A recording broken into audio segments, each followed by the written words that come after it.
The morning sun rose over New Haven Colony, like it had for the past 20 years since humans first settled this frontier world. Danny Barrett stood at the front of his classroom watching 8 children file through the door with their lunch bags and bright smiles. "Good morning, Mr. Barrett," Katie Sullivan said as she bounced to her seat. The 8-year-old girl had blonde pigtails and wore a dress her mother had sewn from earth fabric. "Good morning, Katie," Danny replied with the warm smile that made every child in the colony feel safe. "Did you finish your reading about elephants?" Katie nodded eagerly while her older brother Jake rolled his eyes. At 11 years old, Jake thought he was too grown up for animal stories. But Danny had caught him reading ahead in the textbook more than once. The other 6 children settled into their seats. Lisa Martin and her twin brother Paul, both 9 years old. 10-year-old Amy Wells. 7-year-old Chris Hughes. And the youngest students, 6-year-old twins Benny and Sophie Clark. The one-room schoolhouse served all the colony children, whose parents worked the farms that fed New Haven's population of 43. So as Danny began the day's lessons, with math problems written on the old-style chalkboard. He could have used a holographic display, but he preferred the simple tools.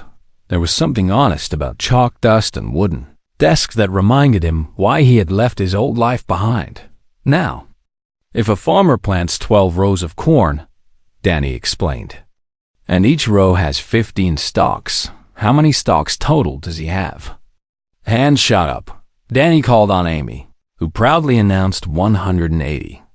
The other children clapped as Danny marked a gold star next to her name on the progress chart.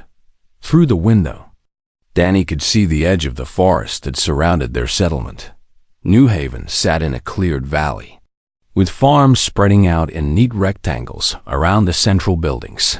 The schoolhouse, the administrative center, the medical clinic, and 20 family homes made up the entire colony.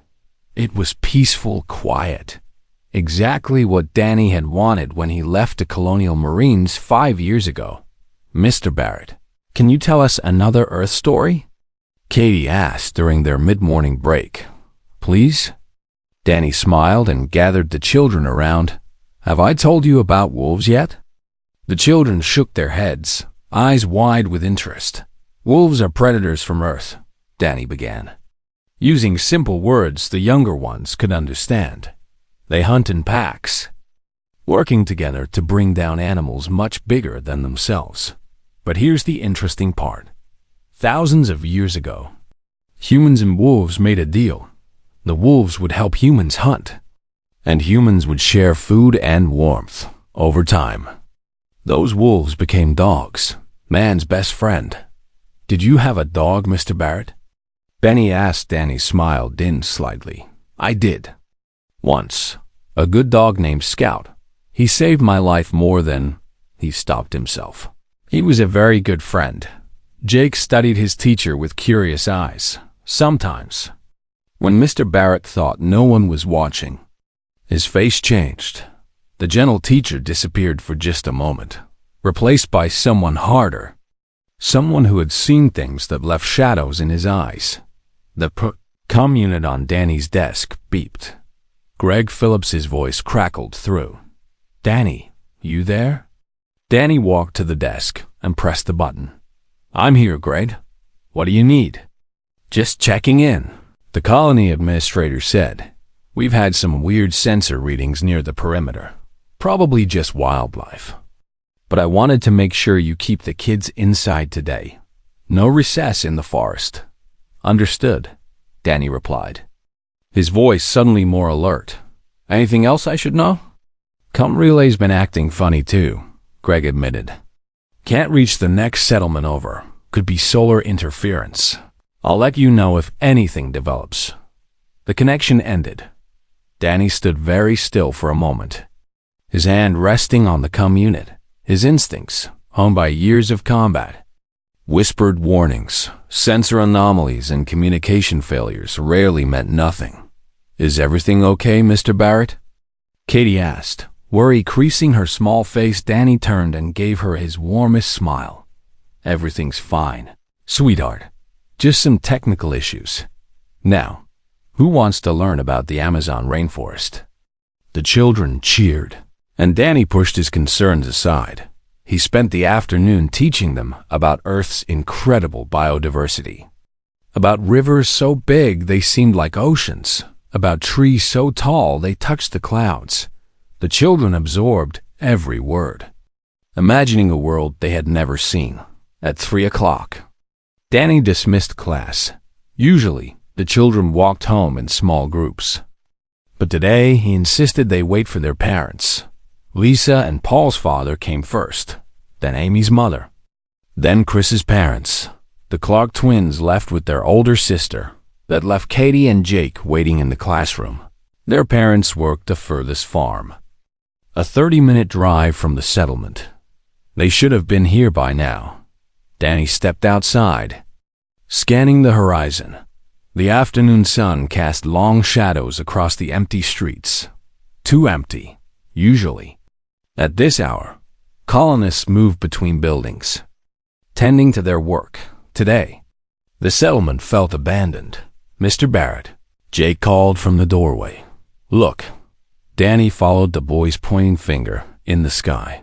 Descending through the clouds was a ship, not human design. The hull was dark and sleek, shaped like a predatory bird, with weapons pods visible along its wings. Every nerve in Danny's body screamed danger. "Inside now," he commanded, his voice sharp enough to make both children jump. They had never heard their teacher sound like that. "Lesman shelter, move." "But our parents," Katie started. "Go," Danny ordered. "I'll find them. Hide in the shelter, and don't come out until I come for you. Promise me." Tears filled Katie's eyes. But Jake grabbed his sister's hand and pulled her toward the stairs leading to the school's emergency bunker. Every frontier building had one, designed for tornado warnings or other natural disasters. Danny watched them disappear below before turning back to the window. The alien ship landed in the town square, its engines scorching the grass. A hatch opened, and beings emerged. They were tall, perhaps 7 feet, with reptilian features and scales that shimmered green and black. They moved with the confidence of apex predators, carrying weapons that hummed with energy. Danny counted 8 of them, spreading out through the settlement. He recognized them from his military briefings. Krenti, a hunter species that traveled the galaxy seeking sport. They weren't interested in conquest or resources. They wanted trophies, and they had just found a defenseless colony. Danny's hands clenched into fists. For 5 years, he had buried the soldier he used to be. For 5 years, he had been nothing but a gentle teacher who loved children and books and peace. That man was about to die, because somewhere in this colony, Katie and Jake were hiding in a basement, and their parents might already be captured. Somewhere in these streets, 43 innocent people were about to become prey. Danny walked to the storage closet at the back of the classroom. Hidden behind boxes of old textbooks was a locked cabinet that no one knew existed. He entered the code he had sworn never to use again. Inside were the tools of his former life: combat armor, weapons, tactical gear, all maintained, all ready. Because some habits died harder than others, Danny began to armor up, his movements automatic and efficient. As he did, he caught his reflection in a small mirror. The gentle teacher stared back at him, but the eyes had changed. They were the eyes of a hunter now. The eyes of something far more dangerous than the Krenti could possibly imagine. New Haven was about to learn what Earth really meant by the phrase, dangerous prey. Zrathker stepped off the landing ramp and breathed in the scent of his new hunting ground. This was his 47th hunt across 12 worlds, and he had never lost a trophy. The Krenti hunter stood 7 feet tall with scales that had earned him the title Shadowblade among his people. Spread out, he commanded his 7 companions in their clicking, hissing language. Secure the settlement. I want the prey gathered in the central square within 10 minutes. His lieutenant, Thraxus, moved with predatory grace toward the largest building.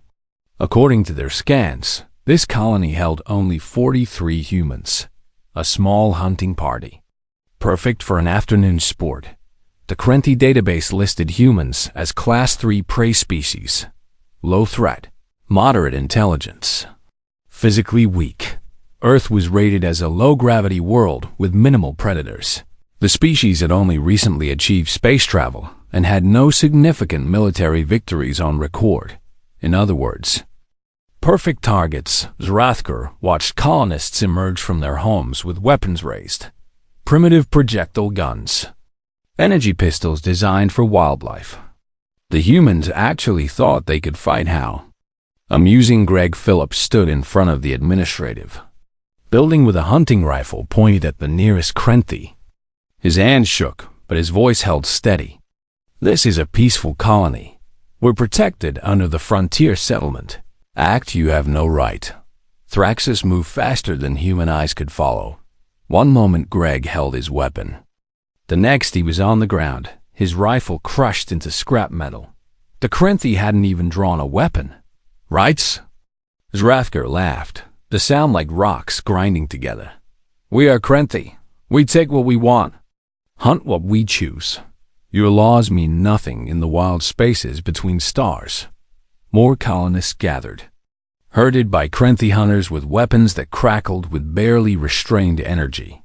Men and women of all ages. Farmers and technicians and medical staff.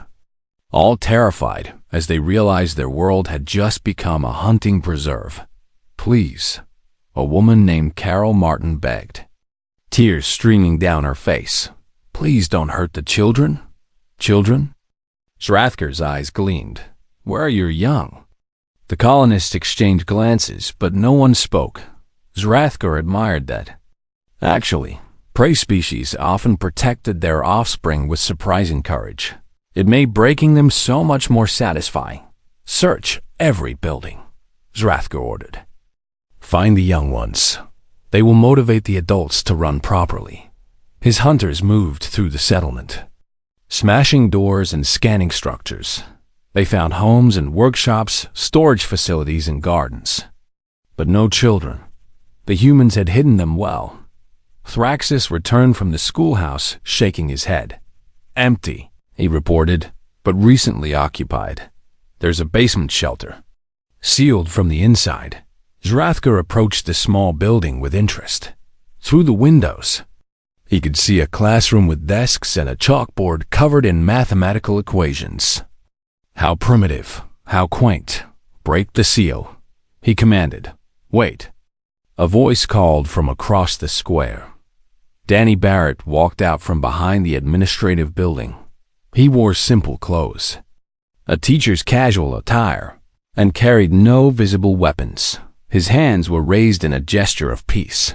I'm the teacher, Danny said, his voice calm and measured. The children are under my protection. I'll make you a deal. Zrathkur studied the human male with interest. Average height for the species. Lean build, brown hair graying at the temples. Nothing impressive about his appearance, but there was something in his eyes that didn't match his gentle demeanor.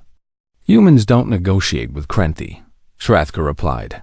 Humans run, and we hunt. That is the natural order. Danny stepped closer, ignoring the energy weapons trained on him. I know what you are. Krenti hunters. Looking for sport. You want prey that runs, that fights. That makes the hunt interesting. True, Zrathkur admitted, though I doubt you soft colony farmers will provide much challenge. Then hunt me first, Danny said simply. Give me a head start. Let me reach the forest. If you catch me, you can have the rest of the colony. If I survive until nightfall, you leave everyone alone. The Krenti hunters clicked and hissed with amusement. Thraxus laughed outright. One human thinks he can evade 8 Krenti hunters? Your species' arrogance amazes me. But Zrathkur held up a claw for silence. There was something about this human that intrigued him. The way he stood, the way he moved. suggested more than a simple schoolteacher. And Zrathker had survived 47 hunts by trusting his instincts. You were military, Zrathker observed. I can smell old violence on you. Danny's expression never changed. I was a lot of things. Now I'm a teacher who wants his students to live. Do we have a deal? Zrathker considered, by Krenthi tradition, a prey animal could offer itself to protect the herd. It was considered honorable, and denying such an offer brought shame. Besides, hunting a trained human soldier, even a former one, would be more entertaining than chasing terrified farmers. Agreed. Zrathker declared, You have 10 minutes to reach the forest. We will pursue with 4 hunters. If you survive until sunset, we depart and leave your colony untouched. If we catch you before then, your people become our trophies. Choose your starting direction. Danny pointed toward the eastern forest, where the trees grew thick and shadows ran deep. There, then run. Little human, Zrathker said, showing all his teeth. Run fast. Run far. It won't save you. Danny turned to Greg Phillips, who still knelt on the ground with his crushed rifle beside him. Take care of them. Greg, no matter what happens. Then Danny ran. He moved fast for a human, sprinting across the open ground toward the tree line. The colonists watched in horror and grief as their teacher disappeared into the forest. Likely to his death, Zrathker counted slowly, enjoying the anticipation. Around him, his hunters checked their weapons and tracking equipment. 4 of them would pursue: Thraxis, Krelix, Viharn, and Sethrax, all experienced killers who had taken dozens of trophies. Time, Zrathker announced. Begin the hunt. The 4 hunters moved as one, flowing across the ground like liquid shadow. They reached the forest in seconds.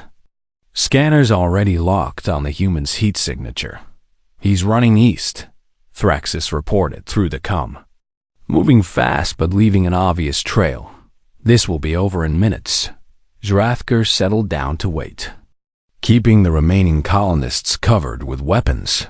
He could hear their quiet crying, their whispered prayers. Soon they would learn that hope was just another form of suffering. Through his helmet display, Zrathker watched his hunter's progress. The human had covered impressive distance, but was slowing now. His inferior endurance failing, the Krenthi were closing in, forming a net that would drive the prey toward Thraxis for the kill. I have him, Viharn reported, following his trail to a creek bed. He's trying to hide his scent in the water. Predictable. Minutes passed. Zrathker frowned as the pursuit continued longer than expected. The human was proving more elusive than anticipated. Using terrain to his advantage, then Viharn's comm went silent. Viharn. Report. Zrathker commanded nothing. Thraxis, what's Viharn's status? Lost contact, Thraxis replied, his voice uncertain. His signal just disappeared from my scanner. Could be equipment malfunction. The scream that came through the comm was brief and wet and very final. Viharn is down, Krelix shouted. I found his body. His throat was cut and his weapon is missing. Zrathker stood up slowly.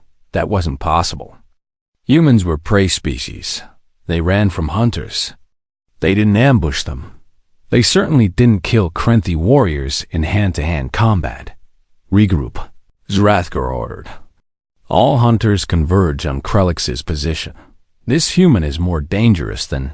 Krelix's signal vanished. Then Sethrax started screaming in the settlement square. The colonists heard the sounds coming from the forest, not human screams. Something else dying in the shadows, and they began to wonder if maybe, just maybe, they had underestimated their quiet teacher in the forest. Danny moved like smoke between the trees, a weapon in each hand.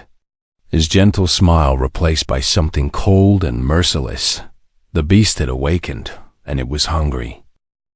Thraxis crouched beside Krelix's body and tried to understand what he was seeing. The Krenthi warrior had been dragged 15 feet from where he fell, his neck broken with precision, But what disturbed Thraxus most was the efficiency of the kill. No wasted movement. No unnecessary damage. Just cold, calculated death. This doesn't match the database profile, Sethrax whispered, his weapon sweeping the surrounding forest. Humans don't hunt like this. Clearly they do. Thraxus snapped. He activated his scanner, searching for the human's heat signature. Nothing. The prey had disappeared completely. As if the forest had swallowed him, a branch cracked behind them. Both Krenthi spun. Energy weapons blazing. Trees exploded into splinters. Bushes disintegrated. When the firing stopped, they found nothing but scorched earth and smoke.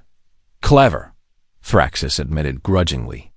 He threw something to make us waste ammunition. Then Danny dropped from the canopy above.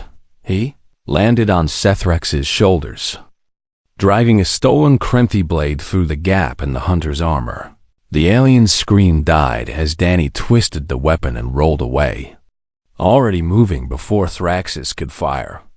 Thraxus roared and charged, forgetting his training in his rage. He was faster than any human, stronger, armed with superior technology. None of it mattered. Danny used the forest like a weapon. He ducked behind trees that absorbed Thraxus's energy blasts, circled through brush too thick for the larger alien to follow. Every time Thraxus thought he had a shot, the human disappeared. Stand and fight, Thraxus demanded in broken human language. Face me like a warrior. Danny's voice came from everywhere and nowhere. I'm not a warrior anymore. I'm something worse. Thraxus spun, scanning desperately. His heat tracker showed the human signature 5 meters to his left. He fired, shredding vegetation. The trap sprung. What Thraxus had seen on his scanner was a heat source Danny had left behind, probably stolen from Krenthi equipment. The real attack came from behind. A salvaged energy pistol firing point, blank into the back of Thraxus's knee joint. The Krenthi lieutenant crashed to the ground, his leg useless. Before he could recover, Danny was on him, moving with a speed that seemed impossible for his species. Wait, Thraxus gasped. You said you were a teacher. I am, Danny replied, his voice cold. But before that, I was a colonial marine, jungle warfare specialist, trained on Earth's Amazon, fought on 7 death worlds. I came here to forget that life. He pressed the stolen blade against Thraxus' throat. You made me remember. You can't win, Thraxus insisted. Zrathker still has 3 hunters at the colony. He'll kill everyone when you don't return. Not if I kill him first, Danny said simply. Then Thraxus knew nothing at all back at the settlement. Zrathker paced with growing unease all 4 hunters, silent. Either their communications had failed completely, or they were all dead. Neither option was acceptable. Prepare to move out, he commanded his remaining 3 warriors. We're going into the forest. What about the colonists? One hunter asked. Leave them, Zrathker decided. If they run, we hunt them later. Right now, I want to know what happened to my team. Greg Phillips heard this exchange from where he sat with the other colonists. He caught Carol Martin's eye and nodded slightly. If the Krenthi left them unguarded, even for a moment, they could reach the emergency shelters. But before the aliens could move, Danny's voice crackled over a captured cum unit that Zrathker wore on his belt. Zrathker, we need to talk. The Krenthi leader yanked the cum unit free, staring at it in disbelief. Human? How do you have Krenthi communication equipment? Took it off Thraxus's body, Danny replied casually, along with his weapons, his armor, and his pride. He died poorly. By the way, begged at the end, Zrathker's claws extended in rage. You lie. Check your scanners, Danny suggested. All 4 hunters. Offline. I can describe how each one died if you want. Viharm went first. Throat cut while he bent down to examine fake tracks. Kralix next. Ambushed from above. Sethrax third. Blade through the spine. And Thraxus last. After I made him chase me in circles until his rage made him stupid, the other Krenthi checked their sensors. Their expressions confirming the truth. 4 hunters. 4 dead signals. Impossible. Zrathko breathed. You're a teacher. Our database says humans are class 3 prey. Danny's laugh was harsh and bitter. Your database is wrong. Let me educate you. Since that's what I do, Earth isn't a low-gravity world. It's almost twice the gravity of your homeworld. Earth isn't free of predators. Everything on Earth evolved to kill or be killed for 3 billion years. And humans aren't weak. We're the apex predator of a death world so dangerous that we had to invent weapons just to survive our own planet. Zrathker processed this information, his mind racing. If true, it meant the Krenthi had made a catastrophic error. They had classified humans based on their peaceful colonies and diplomatic nature, never considering what they had been before they reached the stars. You were soldiers, Zrathker said slowly. All of you? Some of us, Danny corrected. And we came out here to get away from war. To build something peaceful. To teach our children a better way. His voice dropped to something dangerous. Then you showed up. What do you want? Zrathker asked, hating the weakness he heard in his own voice. I want you to make a choice. Danny replied, take your remaining hunters and leave now. Return to your people and tell them the truth about humans. Update your precious database, or stay. And I'll kill all of you the same way I killed the others. One of Zrathker's warriors growled. We are 4 against 1. Even if you killed our hunters in the forest. You can't defeat us all in open ground. Can I? Danny asked. Check your ship's systems. Zrathker pulled up his command tablet. Accessing the shuttle's status, his blood ran cold. Someone had attached improvised explosives to the fuel lines. The engine manifolds and the weapon systems, if detonated, the ship would be destroyed. When did you? Zrathker started. While you were watching your hunters die on your scanners, Danny explained. I circled around through the forest, placed the charges, and got back out before you noticed. Your ship is dead. Zrathker, you have no escape, and night is falling. The sun was indeed setting, painting the sky orange and red. Shadows grew long across the settlement. In the dark, Danny continued. Your heat scanners won't help. I know this forest. I spent 5 years walking these trails with children, teaching them about plants and animals and the beauty of nature. His voice hardened. Now I'm going to use everything I know to hunt you down. You're bluffing, Zrathker insisted. You're one human. I'm a Death World predator, Danny interrupted. And you threatened my students. That was your mistake. Not coming here. Not trying to hunt us, but threatening children. Because humans have one rule. Zrathker, one rule that overrides everything else. You don't hurt our young. Katie's voice suddenly came through a second cum channel. Mr. Barrett? I'm scared. Danny's tone changed instantly, becoming gentle. I know. Sweetheart, stay in the shelter with Jake. I promise you'll be safe. Are you coming back? Katie asked, her voice small and frightened. Always, Danny assured her. I'll always come back for you. The transmission ended. When Danny spoke again to Zrathker, the gentleness was gone. That little girl thinks I'm the kindest person in the world. I want to keep being that person for her. But to do that, I need you gone. Zrathker looked at his remaining warriors. They were afraid. He could see it in their eyes, smell it in their scent. They had come here expecting easy prey and found instead a nightmare. 1 hour, Danny said. You have 1 hour to decide. Leave peacefully, or I start hunting. And Zrathker? In the jungle, I never lost a single engagement. Not one. The cum went silent. Zrathker stood in the fading light, surrounded by terrified colonists and frightened warriors, and realized he had made the worst mistake of his hunting career. He had brought prey animals to bay and discovered they had teeth. 30 minutes passed in tense silence.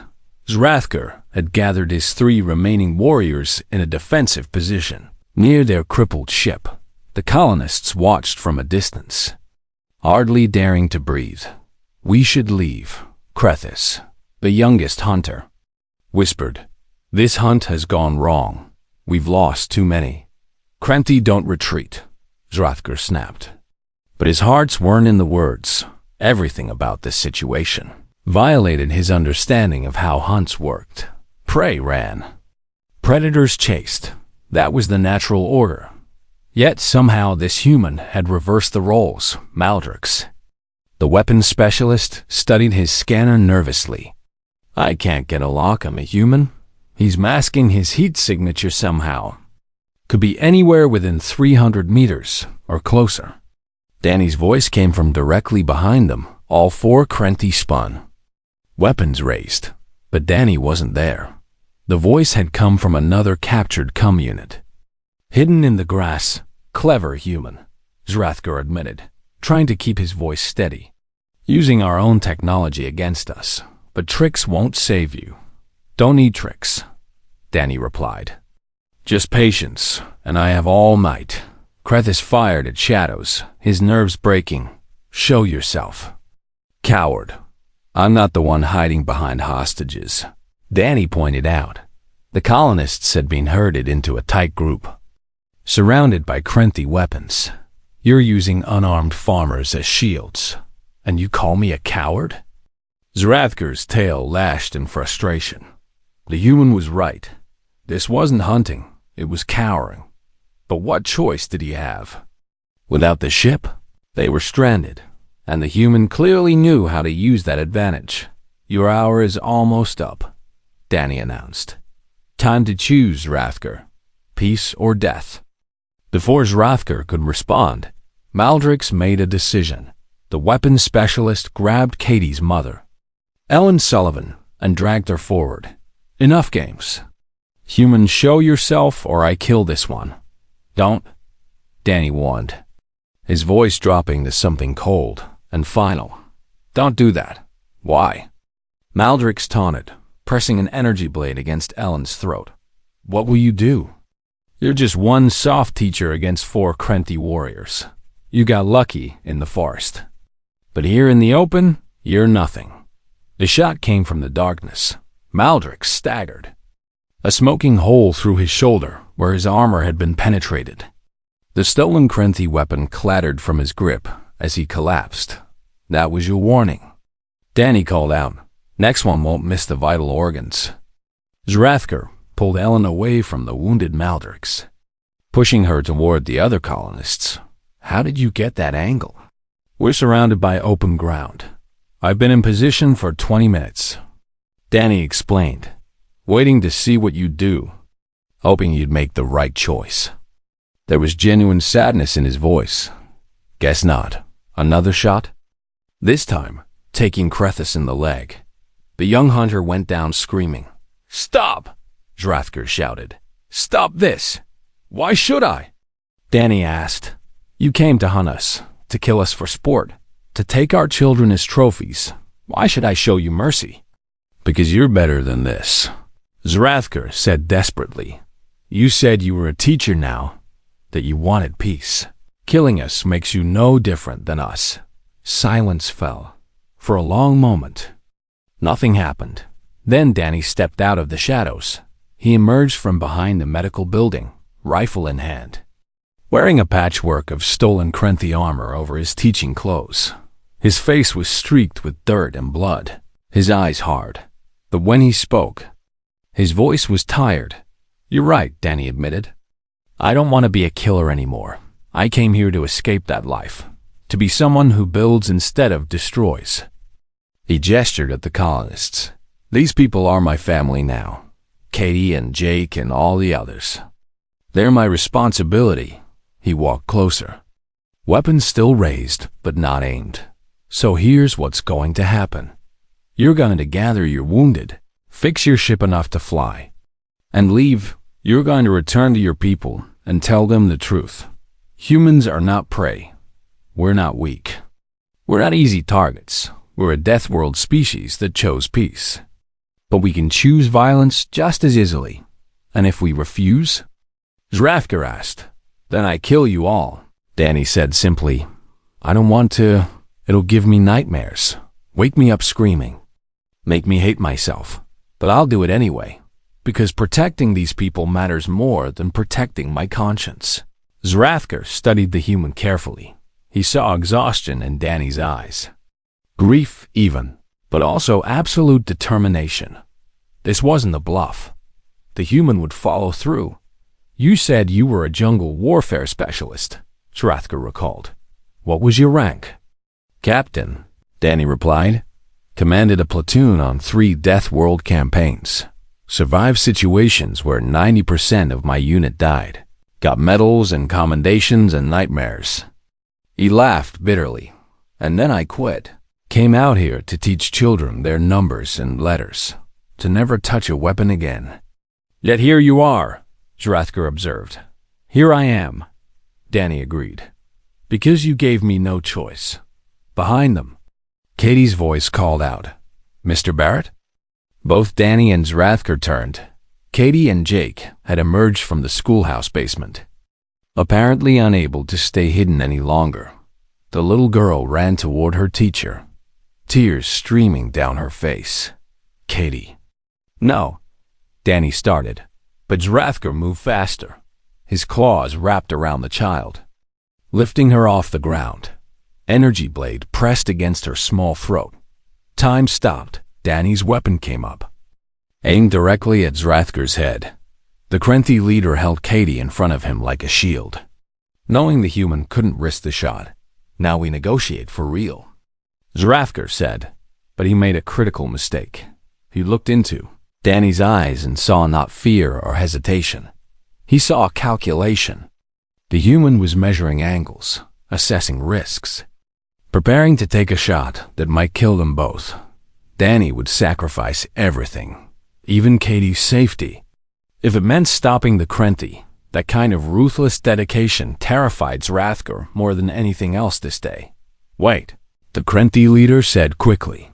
Wait, I'm lowering the blade. He did exactly that. Setting Katie gently on the ground, the child ran to Danny, who caught her with one arm while keeping his weapon trained on Zrathker. Smart choice. Danny said quietly. Zrathker realized the truth then. This human would have taken the shot, would have killed them both if necessary. Because humans didn't just protect their young. They avenged them, and a dead child would have meant no mercy, no negotiation. No escape. We'll leave, Zrathker declared. We'll repair the ship and depart, and I'll update the database personally. Good, Danny replied. You have until sunrise after that. I start shooting again, as the Krenthi worked frantically to repair their vessel, using whatever materials they could salvage. Danny sat with Katie and Jake. The little girl clung to him, still crying. I was so scared, Katie whispered. I know, sweetheart, Danny said gently, his voice once again that of a kind teacher. But you were very brave. Will they come back? Jake asked. The boy was trying to be strong, but his voice shook. No, Danny assured him. They're going to tell everyone in the galaxy to leave us alone. Greg Phillips approached carefully. Danny, what you did today. Don't, Danny interrupted. Please don't. I did what I had to do, nothing more. You saved us all, Carol Martin said. Tears in her eyes, Danny just held Katie tighter and watched the Krenthi work. Tomorrow he would go back to being a teacher, but tonight he was still a soldier, and the galaxy would learn to fear that combination. Dawn broke over New Haven with colors that seemed brighter than before, as if the world itself was celebrating survival. Danny Barrett stood at the edge of the settlement, watching the Krenthi ship prepare for departure. Behind him, the colonists gathered in quiet groups, processing what had happened. Zrathker approached slowly, his movements careful and non-threatening. The once proud hunter looked diminished somehow, like he had aged years in a single night. Your ship is functional? Danny asked without looking at him. Barely, Zrathker admitted. We lost Maldrix during the night. His wounds were worse than we thought. He paused. That makes 5 dead warriors. 5 hunters lost to a single prey animal. I'm not prey, Danny corrected quietly. None of us are. That's the lesson you need to take home. Zrathker clicked his agreement. I understand now. We made assumptions based on incomplete data. Humans present themselves as peaceful. So we believed you were weak. We saw your small colonies and gentle ways. Never asking why a species would choose peace. Because we know what war costs. Danny explained. We fought each other for thousands of years, killed millions in conflicts over resources. Beliefs, territory. We got very, very good at violence. He finally turned to face the Krenti. Then we decided to be better. To build instead of destroy. To teach instead of conquer. But the capacity for violence remains, Zrathker observed. Always. Danny confirmed. We just choose not to use it, unless forced. The Krenti leader nodded slowly. I will share this truth with my people. The combat recordings from my hunter's final moments. The Daon human capabilities, everything. It will take time to update all the databases across the galaxy. But I will make it my life's mission. Why? Danny asked. Why do this for us? Zrathker gestured at the settlement, at the children who were emerging from their shelters, at the families reuniting with tears and embraces. Because you showed mercy, you could have killed us all. Ensured no word of this reached our people. Instead, you let me live to carry your message. His voice held something like respect. That takes a kind of strength my people don't possess. Katie appeared at Danny's side, slipping her small hand into his. Mr. Barrett, are the bad aliens leaving? Yes, sweetheart, Danny assured her. They're going home. Good, Katie said firmly. Then she looked up at Zrathker with the fearless honesty of childhood. You mean, you scared my mommy? Zrathker knelt down to Katie's level, making himself smaller. You are correct. Young one, I was cruel and arrogant. I am sorry. Katie considered this, then nodded. Okay. Mr. Barrett says everyone deserves a second chance. Your teacher is wise, Zrathker replied. He stood and addressed Danny one final time.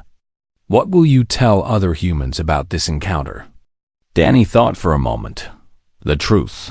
That we were attacked by hunters who didn't understand what they were hunting. That we defended ourselves. That you learned and left peacefully. He paused. And that humanity won't be looking for revenge. You speak for your species? Zrathker asked, surprised. No, Danny admitted. But I know my people will be angry. We'll demand better protection for frontier colonies. We'll probably militarize our borders. But we won't come looking for your homeworld. We don't believe in punishing an entire species for the actions of a few. Zrathker's respect deepened. Then humans are not just strong, they are honorable. We try. Danny said simply. The Krenti ship lifted off an hour later, its damaged engines screaming as it clawed its way into the sky. The colonists watched it disappear beyond the clouds. Hardly believing they had survived, Greg Phillips approached Danny as the crowd began to disperse. The colonial fleet will be here in 3 days. I managed to get the cum relay working again. They're sending warships and investigators. Good, Danny replied. We'll need better defenses. Danny, about what happened. Greg hesitated. People are scared of you now. They saw what you can do. What you really are. Danny had known this was coming. I understand. If you want me to leave. No. Katie's voice rang out clearly. She stood surrounded by the other children. Jake, Lisa, Paul, Amy, Chris, Benny, and Sophie. Mr. Barrett stays. Other voices joined hers. Parents and farmers. Technicians and medical staff. One by one. The colonists spoke up. He saved our lives. Protected our children. He's our teacher. Carol Martin stepped forward. Danny, we're not afraid of you. We're grateful, yes. You're dangerous, But that danger is what kept us alive. She smiled through tears. You're still the gentle man who teaches our children. You're just also the soldier who protects them. Ellen Sullivan approached with her husband Tom. Katie and Jake told us everything. How you made them hide. How you went out alone. Tom extended his hand. Thank you for bringing our kids home. Danny shook the offered hand, feeling something tight in his chest loosen. I couldn't let anything happen to them. Any of them. Greg cleared his throat. Well then, I guess you're staying, though. I am recommending to the Colonial Administration that we get a proper defense force stationed here. Good idea, Danny agreed.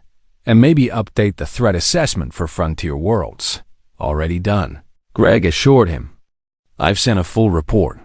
Every human colony is being warned about potential hostile contact. The peaceful expansion era might be over. Danny looked at the children gathered around him. Their faces full of trust and affection. Maybe that's not such a bad thing. Peace is precious. But it needs protection. The days that followed brought changes to New Haven. Colonial warships arrived, establishing a permanent defense station in orbit. Marines set up a base near the settlement. Their presence a reminder that humanity was no longer content to be scattered and vulnerable. But in the schoolhouse, life returned to normal. Danny taught his lessons, explained mathematics and science, told stories about Earth's wonders. The children laughed and learned, gradually forgetting the terror of that terrible day.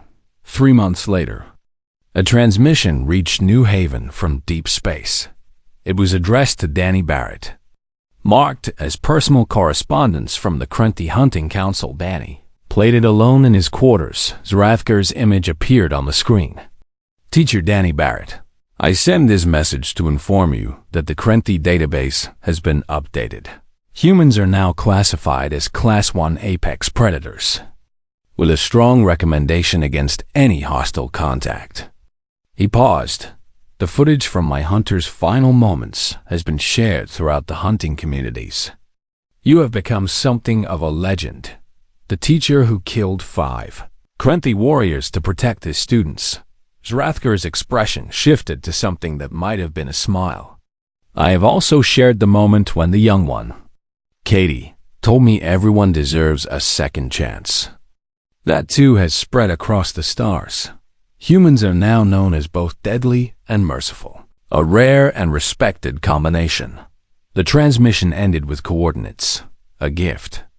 Zrathker explained in the attached note, the location of a Krenti medical cache that could benefit New Haven's limited clinic. Danny sat in silence, processing this. His actions had changed how an entire species viewed humanity. One day of violence had rewritten databases across the galaxy. But had it been worth it? Katie's laughter floated through his window. She was playing with Jake and the other children, their voices full of joy and innocence. Yes, Danny decided it had been worth it. That evening, he stood before his class one final time before the weekend break. Today, we're going to talk about choices. Danny began. Every living thing makes choices. Animals choose where to hunt, where to build homes, how to protect their families. What about humans, Mr. Barrett? Amy asked. What choices do we make? Danny smiled. Humans choose who we want to be. We can be kind or cruel, gentle or violent, peaceful or warlike. He looked at each child in turn.